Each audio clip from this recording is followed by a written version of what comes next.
Début de l'été, 167 avant notre ère.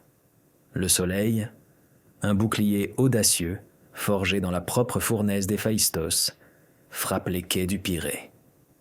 L'air, épais de l'odeur du sel, du poisson séché et de la senteur piquante du bois de cèdre des trirèmes qui se balancent dans le port, est stagnant et lourd. Ici, au cœur même de la puissance maritime athénienne, une présence étrangère étouffe les rythmes familiers du port. Ce sont des Romains. Sur une parcelle de terre brûlée par le soleil, entre les longues murs et le marché animé, une foule d'Athéniens s'est rassemblée. Ce n'est pas une foule, mais un public silencieux et plein de ressentiment. Parmi eux, drapé dans les simples plis blancs d'un himation de philosophe, se tient Lycomède de l'Académie. Sa barbe est taillée, son front plissé non par l'âge mais par le poids constant et écrasant de la pensée. À ses côtés, ses élèves, de jeunes hommes aux yeux vifs et aux langues plus acérées, murmurent entre eux, leur voix dégoulinant du dédain désinvolte de la supériorité intellectuelle héritée. Ils ne sont pas venus pour apprendre, mais pour se moquer. Devant eux, la source de leur mépris prend forme. C'est une légion, ou du moins un détachement conséquent de l'une d'elles, qui se prépare pour des exercices sur le terrain. Ce sont les hommes de la 2e légion Macédonica, vétérans de la récente guerre qui avait brisé la dynastie antigonide et mis la Grèce à genoux. Pour Lycomède et ses élèves, ils sont une peste manifestée. Des hommes larges d'épaules, halés par le soleil, aux mâchoires carrées et à une économie de mouvement déconcertante. Ils sont les instruments d'une puissance brute, sans art. « Observez, Théron », dit Lycomède à voix basse, sa voix un bourdonnement sourd contre le bruit du port. « Voyez comment ils bougent. Comme des esclaves de carrière, pas des hommes libres. Il n'y a pas de grâce, pas d'étincelle de l'individu divin. Seulement la masse. » Théron, son élève le plus brillant, acquiesce. Ils construisent leur camp comme ils construisent leur ville, maître. Toute ligne droite et fonction brutale. Aucun sens des proportions, du nombre d'or. Ce sont des charpentiers, pas des architectes. Les Romains, sur le campus Marcius improvisé, ne leur prêtent aucune attention. Ils sont occupés. Sous l'œil vigilant d'un centurion grisonnant, ils enfoncent tout bloqué de solides poteaux en bois, des pilis, dans la terre battue. Ils déploient leur équipement, non pas avec révérence, mais avec une efficacité habituelle, presque monotone. Leur équipement est le témoignage de leur philosophie. Des boucliers lourds et incurvés, des scuta, peints de l'emblème de la Légion. Des épées courtes et brutalement pratiques pour poignarder. Des gladii. Et le fameux pilum, un javelot lourd conçu non pas pour des lancers élégants, mais pour percer les boucliers et briser les formations ennemies. C'est la boîte à outils d'un boucher. Le centurion, dont le visage balafré et la seule genouillère menaçante sur sa jambe gauche le marquent comme un homme des premières lignes, lance un commandement. Le son est dur, guttural, une langue de barbare. Quelques-uns des badauds athéniens gloussent. À leurs oreilles, habitués à la cadence mélodique et nuancée du grec attique, le latin sonne comme des pierres qu'on broie l'une contre l'autre. Ils voient ses soldats et ne voient que ce qu'ils s'attendent à voir. Des brutes incultes, le muscle d'une république sans âme, un État qui avait conquis le monde par une persistance purement sanglante plutôt que par le génie. Pendant des générations, les Grecs avaient débattu de la nature de l'État parfait, du sens de la justice, de l'essence, de la bonne vie. Les Romains, ils avaient simplement construit des routes, asséché des marais et tué quiconque se mettait en travers de leur chemin. Lycomède fait un subtil geste vers le centurion.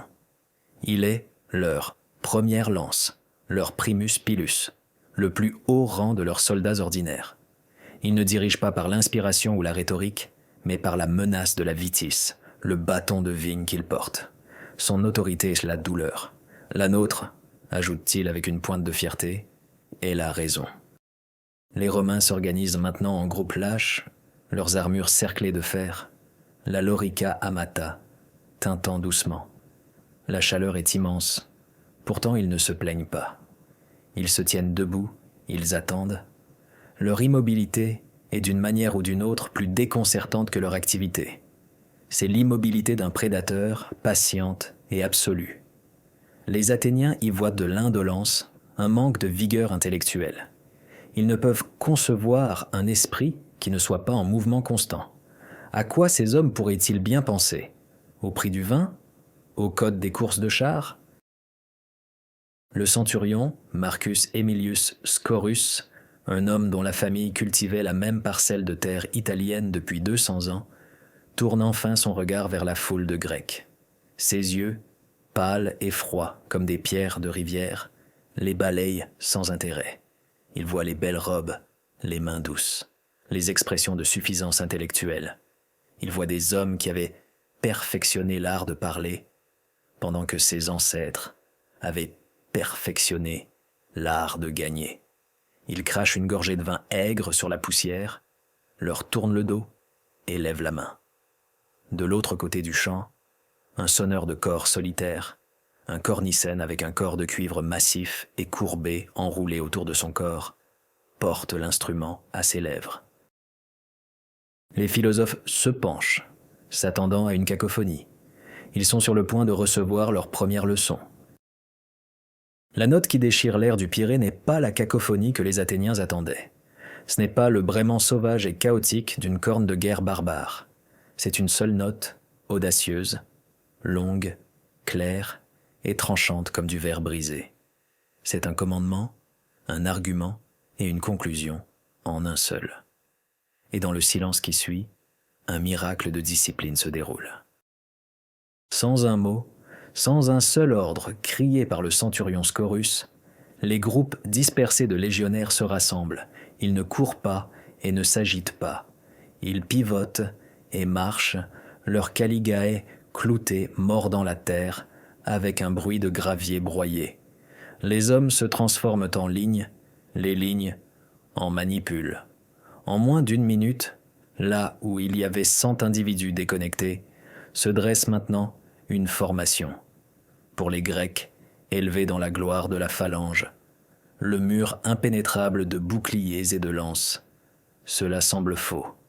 C'est poreux, fragmenté. Les manipules romains s'arrangent en quinconce, un motif de damier avec des espaces délibérés et calculés entre chaque unité. Ce n'est pas un mur solide, mais un treillis de morts vivants et respirants. Lycomède ressent un frisson d'inquiétude. Son esprit, entraîné à déconstruire les arguments et à trouver la faille dans toute proposition, commence instinctivement à analyser ce qu'il voit. La phalange, malgré toute sa puissance, était une seule et puissante prémisse. Elle avançait. Elle était invincible de front, mais vulnérable sur le flanc. C'était un marteau. Ceci était autre chose. C'était un filet. Un autre coup de cornu, plus court cette fois, plus percussif.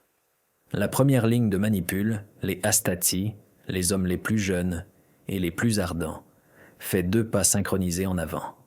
Chaque homme bouge comme un seul. 200 pieds gauche frappent le sol au même instant, envoyant un sourd martèlement à travers les semelles des sandales des philosophes. Puis, 200 pieds droits. La précision est glaçante. Ce ne sont pas des individus agissant de concert, ce sont les composantes d'un seul organisme pensant.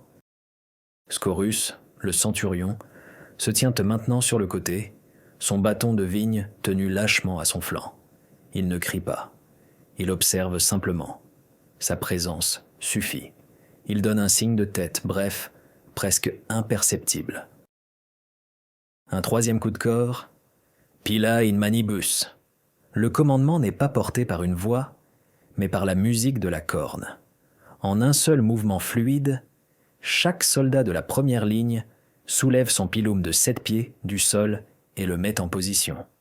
Le mouvement est si unifié qu'il crée un étrange écho visuel, une vague de bois et de fer ondulant à travers les rangs. L'élève de Lycomède, Théron, murmurent. Leurs bras, ils bougent comme s'ils étaient gouvernés par un seul nerf. Les Astati avancent vers la rangée de solides pieux qu'ils avaient enfoncés dans la terre. Ces poteaux, épais comme la cuisse d'un homme, sont leurs adversaires silencieux. Un autre signal. Avec un grognement collectif qui est plus une expiration d'effort qu'un cri de guerre, les légionnaires lancent leurs javelots. L'air se remplit d'un sifflement strident, alors qu'une centaine de lourds traits s'envolent. Ils ne planent pas en un arc gracieux. Ils percent l'air, leurs lourdes hampes de fer les propulsant en avant. Ils frappent les poteaux de bois avec une série de claquements répugnants. Beaucoup des pointes en fer doux se tordent à l'impact, exactement comme prévu, rendant un bouclier ennemi inutile et une arme lancée impossible à renvoyer. Avant même que le dernier piloum ait cessé de vibrer dans sa cible, la corne retentit à nouveau. Gladios stringit. Un son retentit alors que nul Athénien n'avait jamais entendu auparavant et qu'aucun d'eux n'oubliera jamais. C'est le son de centaines d'épées tirées de leurs fourreaux au même instant. Pas un cliquetis de lames individuelles, mais un unique et collectif sifflement de l'acier sur le cuir et le bois. C'est le son d'un serpent qui frappe. Les légionnaires, leur main droite tenant maintenant le glaive court à lame de feuille, leur main gauche agrippant le grand scutum convexe, s'avancent sur les poteaux. Ce qui se passe ensuite n'est pas un duel, c'est une exécution. Les Romains ne frappent pas sauvagement. Scaurus leur avait ôté cette habitude il y a longtemps. Frapper laissait un soldat ouvert, exposer son bras et son flanc. Ils poignardaient, ils enfonçaient leur bouclier, le lourd umbo de fer s'écrasant contre le bois, créant une ouverture. Puis, une poussée courte, vicieuse, économique, depuis, sous le bord du bouclier. Un coup dans le ventre, l'aine, la gorge. Ils s'entraînent à cela encore et encore. Coup de bouclier, coup de glaive, pas. Coup de bouclier, coup de glaive. Le rythme est implacable, mécanique. C'est la cadence d'un abattoir. Lycomède ne regarde plus les brutes. Le dédain s'est évaporé, remplacé par une fascination froide et intellectuelle. Il voit maintenant la logique. C'est un syllogisme de la violence. Première prémisse, la formation ennemie est un objet solide. Deuxième prémisse, un pilum, lancé, brisera la cohésion de cet objet. Troisième prémisse, une avancée disciplinée avec bouclier et épée peut exploiter les brèches qui en résultent. La conclusion, réalise-t-il, est toujours la victoire. Ce n'est pas de la barbarie.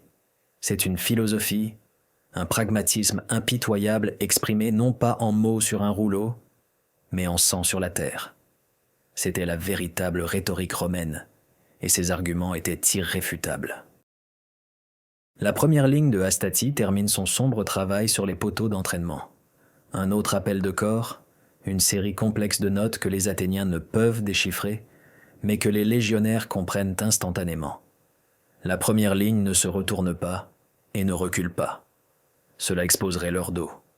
Au lieu de cela, dans une manœuvre d'une coordination époustouflante, ils se retirent à travers les brèches de la deuxième ligne, les principes, soldats plus âgés et plus expérimentés, qui se tenaient impassibles, attendant leur tour. C'est comme regarder une machine parfaitement conçue se reconfigurer. Les astates filtrent à travers les intervalles leurs boucliers serrés sans jamais briser l'intégrité de la formation derrière eux. Alors que le dernier astate franchit la ligne, les principes s'avancent, comblant les brèches que leurs jeunes camarades viennent de libérer. La Légion a présenté une ligne de tueurs fraîche et infatigable à l'ennemi théorique, son élan ininterrompu. L'échiquier a bougé, son motif maintenu. Lycomède serre le bras de son élève Théron, ses jointures blanches. « As-tu vu » murmure-t-il, la voix tendue par un mélange d'horreur et d'admiration. Ils relèvent leur première ligne au cœur même de l'engagement, sous pression. Nous discutons de la nature de l'un et du multiple. Ils l'ont résolu. Pour les Grecs, c'est une révélation profonde. La phalange macédonienne, l'apogée de la pensée militaire hellénistique, était un instrument magnifique mais fragile. Une fois engagée, elle était une force de la nature, mais elle ne pouvait pas facilement changer de direction, absorber les pertes ou soutenir sa poussée offensive pendant de longues périodes sans se désorganiser. Elle était puissante, mais elle n'était pas résiliente. Les Romains, cependant, avaient intégré la résilience dans l'ADN même de leur légion. Le système était conçu pour résister au choc, pour recycler sa force, pour broyer un adversaire par une pression implacable et systématique. Les principes répètent maintenant l'exercice. Le corps sonne les mêmes commandements. Les pilas volent avec le même dessein mortel. Les gladius sont tirés avec le même sifflement terrifiant et unifié. L'avancée sur les postes est tout aussi méthodique, tout aussi brutale. Ce sont des hommes dans la fin de la vingtaine et le début de la trentaine, vétérans d'une douzaine de campagnes. Leurs mouvements sont encore plus économes que ceux des Astati. Il n'y a pas d'énergie gaspillée, pas de fioritures juvéniles. Chaque coup de bouclier, chaque estocade est une phrase simple et déclarative dans la langue de la mort. Tandis que la deuxième ligne tient bon, la première ne se repose pas. Les Astati se sont repliés derrière la troisième et dernière ligne d'infanterie lourde, les Triarii. Là, sous la direction de leur propre centurion, ils commencent immédiatement l'entretien de leur équipement. Certains utilisent piocher de petites pierres pour réaffûter le tranchant de leurs épées. D'autres s'efforcent de redresser les hampes tordues de leurs pilas d'entraînement. Il n'y a pas de bavardage, pas de célébration d'un travail bien fait. Il n'y a que la tâche à accomplir et la préparation de la suivante. Ceci, plus que la violence de l'exercice, stupéfie les observateurs athéniens. Le concept de négocium, d'affaires, de devoir, plutôt que d'otium, loisir, poursuite du savoir et de l'art, est totalement étranger à leur vision du monde. Un citoyen soldat athénien combattait pour sa cité, puis il retournait à l'agora pour débattre, écouter des pièces de théâtre, s'engager dans la vie de l'esprit. Pour ces Romains, la légion était leur vie. C'était un monde clos d'activités constantes et délibérées. La discipline n'était pas un état temporaire adopté pour la bataille. C'était l'air même qu'ils respiraient. Ce ne sont pas des soldats, dit Théron, sa voix à peine audible, ce sont des prêtres d'un dieu de la guerre. Et ceci est leur liturgie. Lycomède hoche lentement la tête, son regard fixé sur la dernière ligne de soldats romains qui n'ont pas encore bougé. Ce sont les triaires, les vétérans les plus âgés et les plus endurcis. Ils ne sont pas équipés comme les autres. Ils portent la longue lance asta, une relique des anciennes armées hoplites, et ils sont restés agenouillés sur un genou pendant tout l'exercice, leurs grands boucliers reposant au sol devant eux, créant un rempart final et intimidant. Ils sont l'encre de la Légion, sa dernière réserve. La phrase romaine « res ad triarios rediit » cela est revenu aux trières, est un proverbe pour le désespoir, pour une situation si désespérée que la dernière ligne doit être engagée. Et ils sont restés là, immobiles, sous le soleil ardent du Pirée pendant une bonne partie d'une heure, un témoignage silencieux de la profondeur ultime de la détermination romaine. Leur immobilité est une forme de force, leur patience, une arme en soi.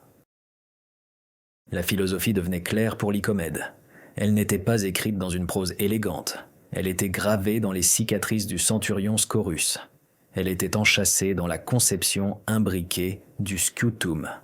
Elle était articulée dans la logique froide du système à 3 lignes. C'était une philosophie de l'ordre sur le chaos, du groupe sur l'individu, du pragmatisme implacable sur les idéaux abstraits. C'était la croyance qu'un millier d'hommes agissant avec une seule volonté pouvaient conquérir un monde de 10 000 esprits brillants mais discordants. Les exercices continuent. Les principes reculent à travers les rangs des trières en attente avec la même précision sans faille que les astates avant eux. La Légion a maintenant fait tourner toute sa force de combat, démontrant une endurance et une flexibilité tactique qui laissent les spectateurs grecs à la recherche d'analogies. Ils avaient regardé des concours athlétiques dans le stade panathénaïque, le jeu gracieux des lutteurs et l'harmonie coordonnée des danseurs de chœur. C'était quelque chose de complètement différent. Ce n'était pas la beauté de la forme humaine en mouvement, c'était la beauté terrifiante d'un système sans faille, une logique faite chair. Maintenant, une nouvelle série d'appels de cornues résonne à travers le champ. Les manipules séparées, qui avaient fonctionné comme des unités tactiques distinctes, commencent à se déplacer selon des schémas complexes et imbriqués. C'est une leçon de géométrie terrifiante. Un manipule sur le flanc droit pivote de 90 degrés, formant un mur solide de boucliers pour se protéger contre une charge théorique de cavalerie. Simultanément, une unité au centre réduit sa façade, rétrécissant son profil pour marcher à travers un défilé simulé, puis se redéploie sur toute sa largeur sans perdre sa cohésion. Ils forment des coins, des carrés creux, et refusent leurs flancs, le tout guidé par le langage invisible du cornu. Lycomède se tourne vers ses élèves, son expression empreinte d'une intense concentration analytique. « Oubliez la phalange », commande-t-il d'une voix tranchante. « La phalange est un coup de lance. Ceci est la main qui la manie. Elle peut être un poing, une lame ou un bouclier. Elle s'adapte. Aristote a classé les formes de gouvernement, monarchie, aristocratie, démocratie. Les Romains ont créé une armée qui est les trois à la fois. » Ses étudiants le regardent, confus. « C'est une monarchie dans son commandement », explique-t-il, désignant le centurion Scaurus, qui parcourt maintenant les rangs, son bâton de vigne frappant le bouclier d'un légionnaire pour en corriger l'angle d'un simple pouce. Sa volonté est absolue. Le légionnaire ne réfléchit pas, il obéit. C'est une aristocratie dans sa structure. Les trières, les principes, les astates, une hiérarchie d'excellence et d'expérience où le mérite, et non la naissance, détermine sa place dans le rang. Et, dit-il, une note d'émerveillement dans la voix, c'est une démocratie de la violence. Chaque homme, du plus jeune des recrues au vétéran chevronné, porte les mêmes outils, le gladius et le scutum. Chacun est un citoyen dans cette république de fer, également responsable de l'intégrité de l'ensemble. C'est le bon intellectuel qui change tout pour les Athéniens.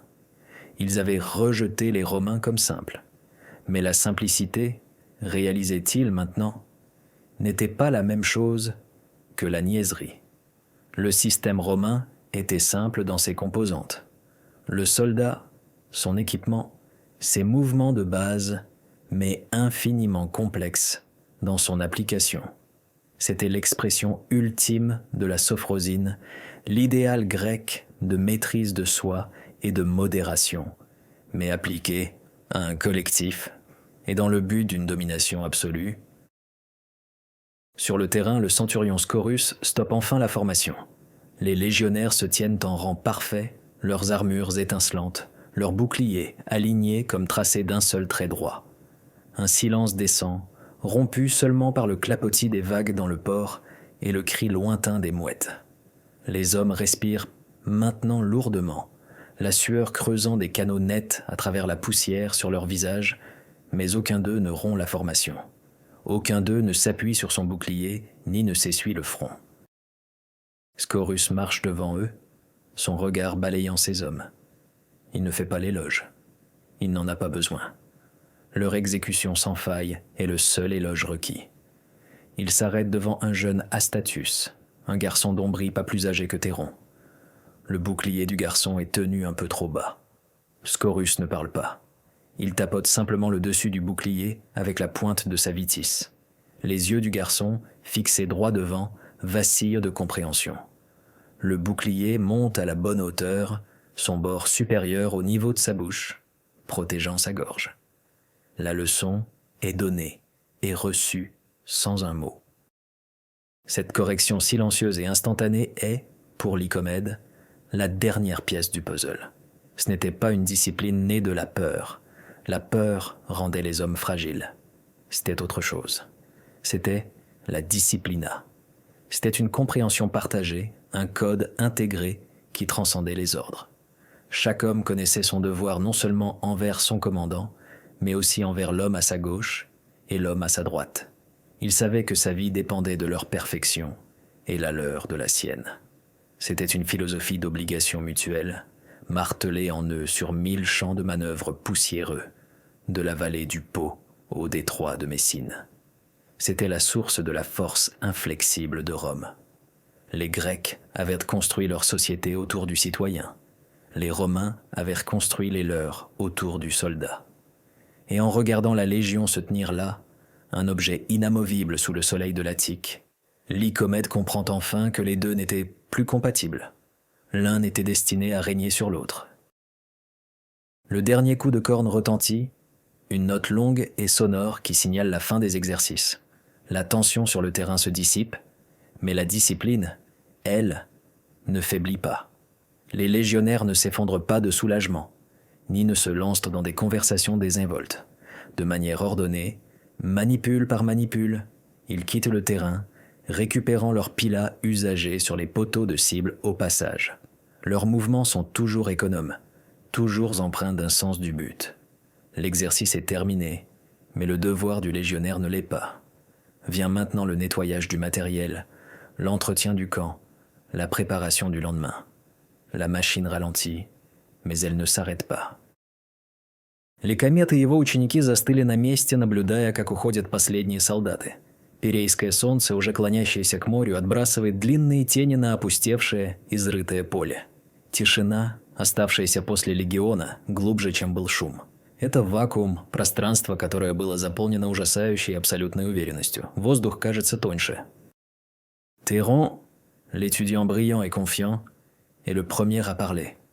Sa voix est atténuée, dépouillée de son arrogance antérieure. « Maître, dit-il, ce que nous avons vu, ce n'était pas une armée, c'était un argument. » Lycomède se tourne vers lui, une lueur d'appréciation dans les yeux. Explique. Nous construisons nos arguments avec des prémices et des conclusions, avec de la rhétorique et de la logique, pour convaincre l'esprit, explique Théron, choisissant ses mots avec le soin d'un philosophe. Ils construisent les leurs avec du fer, du bois et de la chair. Leur prémisse est que l'ordre, imposé par la discipline, est la plus grande vertu. Leur logique est le mouvement coordonné de la maniple. Et leur conclusion, dit-il, son regard tombant sur les poteaux brisés, percés de pilas, est la conquête. C'est un argument qui ne peut être réfuté. Il ne peut qu'être brisé. Et personne, pense Lycomède, n'avait réussi à le briser. Pas le roi Pyrrhus avec ses éléphants, pas Hannibal avec son génie, et certainement pas Persée de Macédoine, dont les phalanges rigides s'étaient brisées contre ce système romain flexible et implacable à Pydna, l'année précédente. Les Grecs débattèrent de l'idéal, les Romains perfectionnaient le réel. La foule des spectateurs athéniens commence à se disperser, leurs murmures mêlant désormais peur et respect à contre-cœur. Les rires ont disparu. La moquerie désinvolte a fait place à une prise de conscience sombre et glaçante. Ils étaient venus voir des soldats étrangers, des brutes en armure. Ils repartent après avoir été témoins du moteur même de l'histoire, une force qui refaisait méthodiquement et froidement leur monde. Leur monde d'État, indépendant et querelleur, de rivalité intellectuelle et de mécénat artistique, était une poterie fragile et magnifique. La Légion était le marteau. Alors que Lycomède se prépare à partir, son regard s'arrête sur un dernier détail. Le centurion Scaurus n'est pas parti avec ses hommes. Il se tient seul au milieu du champ, donnant des coups de pied dans une touffe de terre meuble. Il se penche, ramasse une petite pierre pointue et la jette de côté. Il inspecte le sol, le campus, s'assurant qu'il est débarrassé des débris qui pourraient faire trébucher un homme lors de la manœuvre de demain. C'est un acte petit et insignifiant. Mais pour Lycomède, c'est tout. C'est la philosophie en microcosme, le souci du moindre détail, le travail incessant et peu glorieux, la compréhension que la victoire ne s'obtient pas dans la charge glorieuse, mais dans les 1000 préparations banales qui la précèdent. Le philosophe et le centurion sont deux mondes différents. L'un vivait pour la clarté de l'idée, l'autre pour la perfection de l'acte. Mais là, debout, séparés par une centaine de pas de terre poussiéreuse, Lycomède ressent une parenté inconnue et profondément troublante. Il reconnaît la même quête d'une sorte de vérité. La vérité de Scaurus était plus simple, plus dure, et écrite dans la vie des hommes. « Venez, dit Lycomède à ses élèves, la voix lasse. Retournons à l'académie. Nous avons beaucoup à discuter. » Alors qu'il retourne vers la ville, passant devant les longs murs qui avaient autrefois garanti la sécurité d'Athènes, Théron pose la question qui flotte dans l'air entre eux tous.